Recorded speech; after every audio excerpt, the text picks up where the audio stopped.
کہانی اس وقت سے شروع ہوتی ہے جب مکہ کی ریت گرم تھی، دل سخت تھے اور غلامی کا نظام انسان کی سانسوں پر بیڑیوں کی طرح جکڑا ہوا تھا۔ عرب کی سرزمین پر ایک سیاہ فام غلام چلتا تھا جس کے پیروں میں زنجیریں تھیں مگر دل میں ایسی روشنی تھی جو ابھی دنیا نے نہیں دیکھی تھی۔ یہ تھے بلال بن رباح رضی اللہ، وہ نام جسے آنے والے 1000 سالوں تک مؤذن رسول کے طور پر یاد رکھا جانا تھا۔ ان کے والد رباح اور والدہ حمامہ حبشہ سے تعلق رکھتے تھے۔ کہا جاتا ہے کہ بلال رضی اللہ کی ماں حبشہ کی شہزادیوں میں سے تھیں جو جنگ میں گرفتار ہو کر مکہ لائی گئیں۔ ان کی نسل غلامی میں بدل گئی، لیکن ان کے مقدر میں وہ عظمت لکھی تھی جس نے آج تک ہر مومن کے دل کو روشن کیا ہے۔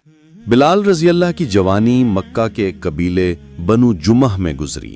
ان کے مالک امیہ بن خلف تھے، قریش کے سرداروں میں سے ایک ظالم، متکبر اور بدترین انسان۔ بلال کی زندگی دن کی مشقت، رات کی تھکن، بھوکے پیاسے گزرنے والے لمحے اور غلامی کے بے رحم نظام کے درمیان قید تھی، مگر بلال کا دل ایک عجیب سکون رکھتا تھا، جیسے ان کے سینے میں کوئی ایسی آواز تھی جو انہیں کہتی تھی کہ ظلم ہمیشہ قائم نہیں رہتا اور ہر رات کے بعد صبح ہوتی ہے۔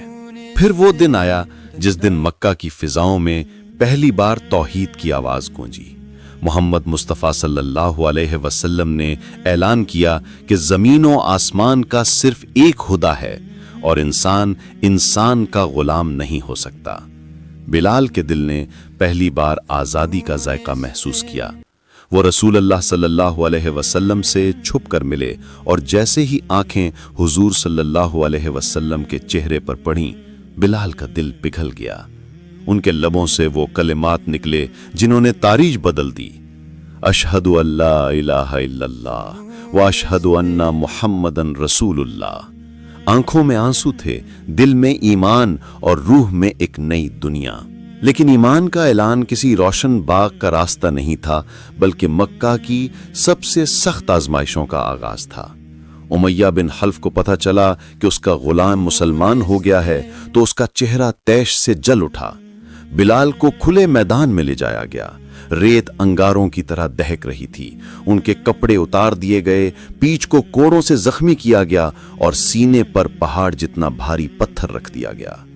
ظالم چلاتے تھے، بلال اپنے نئے خدا کو چھوڑ دو، مگر بلال کے ہونٹوں پر ایک ہی لفظ تھا، احد احد، ایک، بس ایک اللہ۔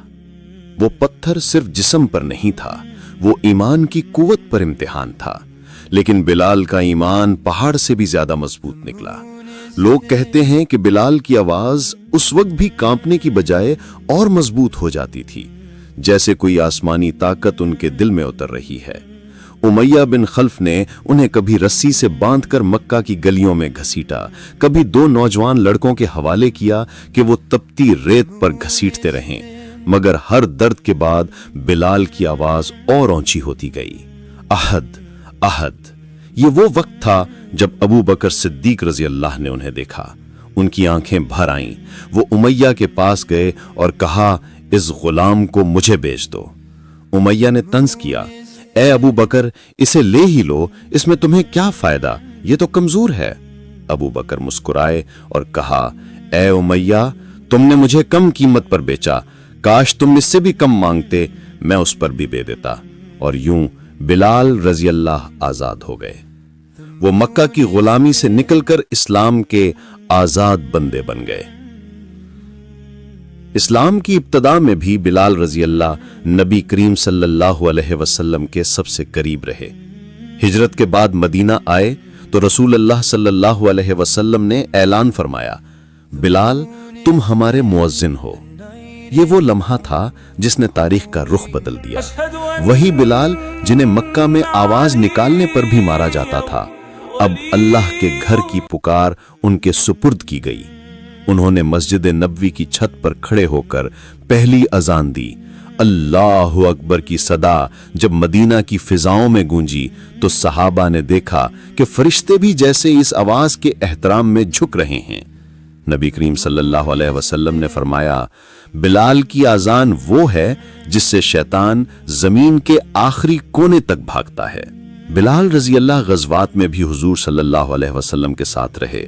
بدر کا دن آیا تو ان کی آنکھوں کے سامنے امیہ بن خلف کھڑا تھا، وہی امیہ جس نے انہیں مکہ میں گھسیٹا تھا، جس نے ان پر پتھر رکھے تھے، جس نے ان کے جسم کو چھلنی کیا تھا۔ بلال نے پکارا، آج امیہ سے پچھلا حساب پورا ہوگا، اور پھر میدان بدر میں امیہ بن خلف وہ انجام پا گیا جس کا بلال برسوں سے منتظر تھا۔ یہ اللہ کی قدرت تھی کہ ظالم کے ہاتھ مضبوط تھے مگر ایمان والے کی آواز مضبوط نکلی۔ جیسے جیسے وقت گزرتا گیا، بلال رضی اللہ رسول اللہ صلی اللہ علیہ وسلم کے اور قریب ہوتے گئے۔ جب بھی حضور صلی اللہ علیہ وسلم سفر پر جاتے، بلال ساتھ ہوتے۔ جب بھی کسی غزوہ کی تیاری ہوتی، بلال سب سے پہلے کھڑے ہوتے۔ جب کبھی نبی صلی اللہ علیہ وسلم کے چہرے پر تھکن آتی، بلال کا دل کانپ جاتا۔ انہوں نے اپنا سب کچھ حضور کے لیے وقف کر دیا تھا۔ پھر وہ دن آیا جس نے آسمانوں کو بھی رلا دیا، نبی کریم صلی اللہ علیہ وسلم کا وصال۔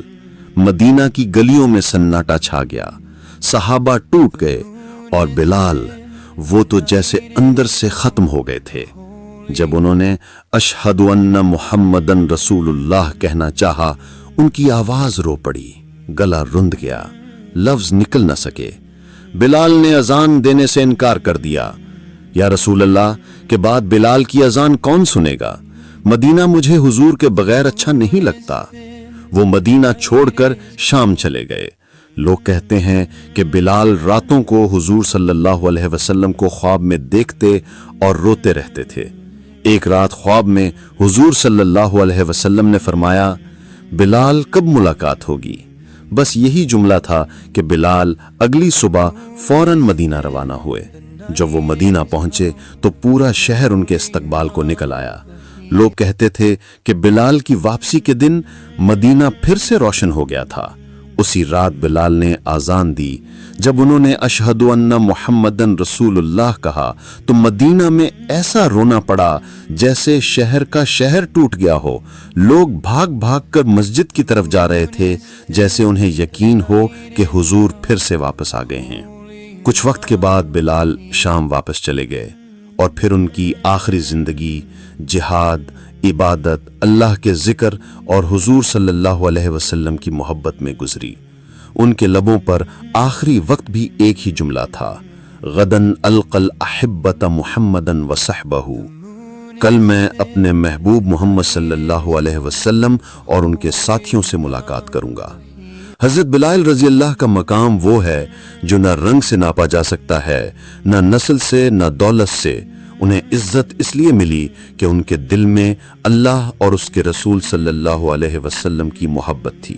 وہ مؤذن جن کی آواز نے صحابہ کے دلوں کو جگایا، وہ غلام جو ایمان میں بادشاہ بن گیا، وہ انسان جس نے دنیا کو سکھا دیا کہ عظمت رنگ میں نہیں، دل میں ہوتی ہے۔